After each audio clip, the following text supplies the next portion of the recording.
Olá pessoal, tudo bem? Bom, hoje eu venho com a seguinte indagação. Você sabe quando o juiz poderá decidir sobre a absolvição do réu? Enfim, absolvição ou decisão de absolvição, pelo qual eu pergunto, é sobre sentença. A sentença, todos sabemos que é aquela que põe fim a uma etapa processual, ou, para ser mais específico, quando extingue um processo, né?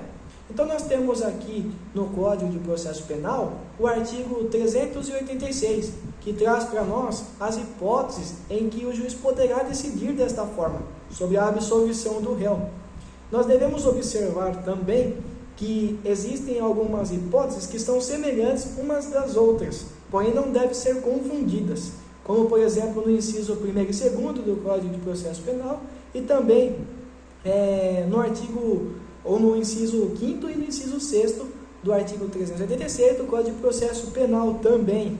Então vamos lá ver quais são as situações em que o juiz poderá decidir sobre a absolvição do réu.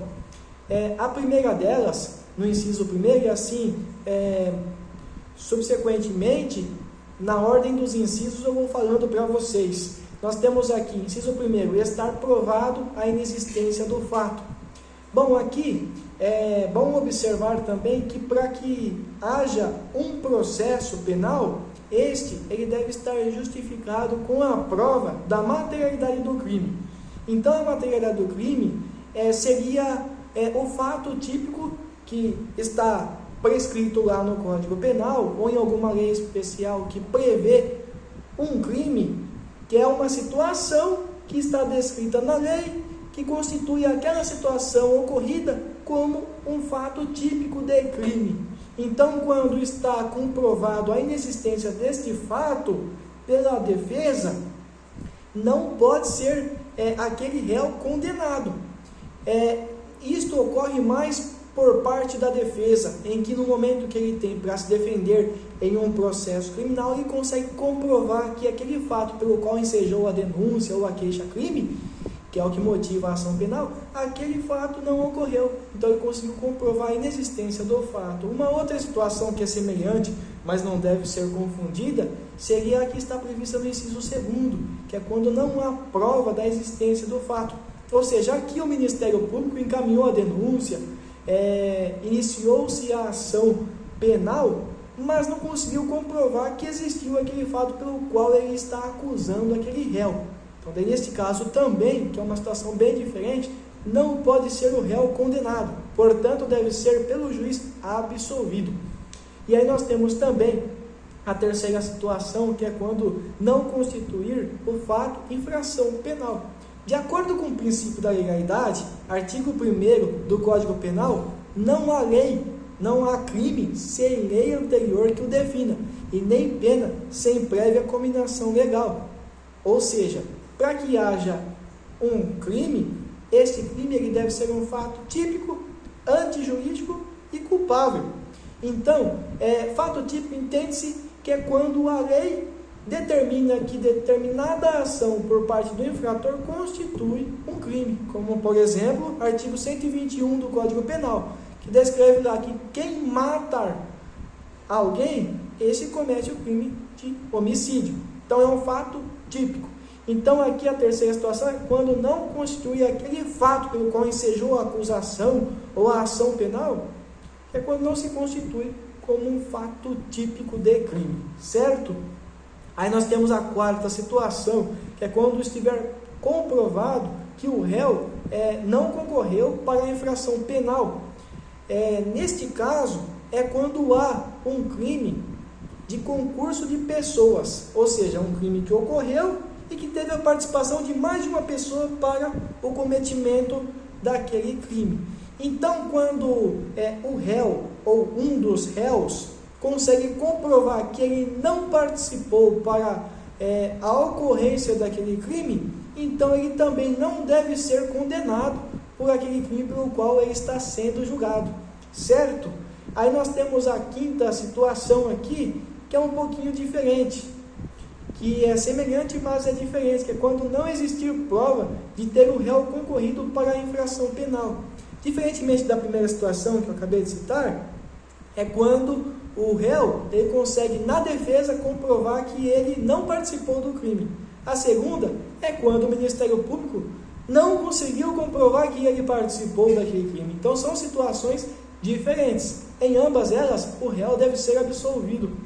E aí nós temos aqui a sexta situação, né, que fala sobre a existência de circunstâncias que excluem aquele crime ou isentem o réu da pena.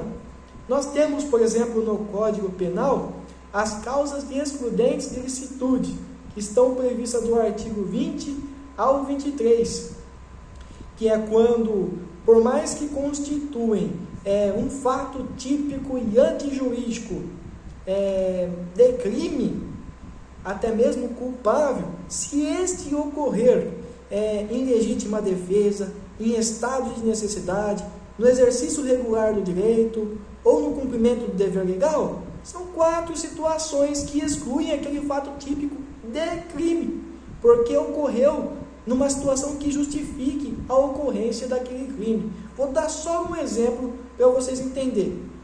Em estado de necessidade, se eu estiver boiando numa água ou em algum rio e eu não sei nadar e eu tenho só uma boia e alguém vem também precisando da boia para se salvar, se eu empurrar aquela pessoa e aquela pessoa vir a falecer afogado, eu não cometi o crime de homicídio ou até mesmo de omissão de socorro, se eu não for nenhum bombeiro ou algum agente da saúde, é claro, né? Se eu for uma pessoa comum ali, lutando pela sobrevivência, eu não cometi o crime de omissão de socorro ou de homicídio, por ter empurrado aquela pessoa vira a óbito, porque eu estava tentando salvar a minha vida. Então, isso se justifica pelo estado de necessidade. A outra coisa é quando, no caso de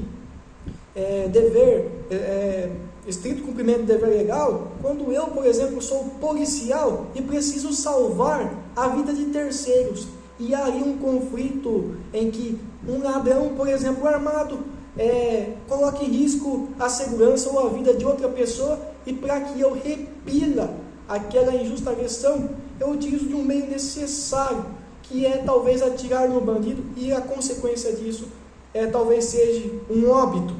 Então eu agi no estrito cumprimento do dever legal. Uma outra situação que também é bem semelhante é que qualquer um do povo, por mais que não seja um policial, mas ele age em legítima defesa, que é quando ele salva a sua própria vida ou a de terceiro, e o resultado disso, talvez para que ele consiga salvar, ele tem que usar também dos meios necessários para repelir a injusta agressão, porém de forma moderada, e a consequência desta ação seja talvez matar alguém.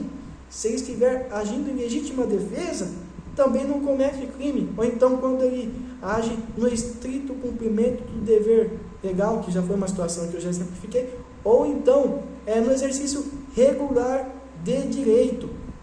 Então qualquer situação em que ele tem respaldo legal para que ele consiga agir daquela forma, e é um exercício regular do direito, ele também não pode ser punido por aquilo, por mais que a situação em que ocorreu seja um fato típico de crime. Então está aqui justificado quais são as excludentes de ilicitude. Se ocorrer neste caso, ele não deve ser condenado e deve ser absolvido. Aí a sétima situação é quando não existir prova suficiente para a condenação. Uma coisa é eu não provar, outra coisa é apresentar algumas provas, mas esta não é suficiente para formar o convencimento do juiz para que ele decida sobre a condenação ou sentencie com uma condenação penal àquele réu, certo?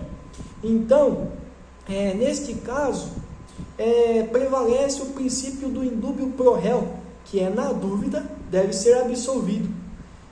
Um princípio que beneficia o réu no processo penal. Agora, se eu te perguntar, quando que o juiz pode prolatar uma sentença absolvitória do réu, você já sabe responder com embasamento no artigo 386 do Código de Processo Penal, em que prevê algumas situações que são, apesar de ser semelhantes, são divergentes uma das outras e que tem cada uma delas a sua especificidade. Muito obrigado por assistir o vídeo até agora.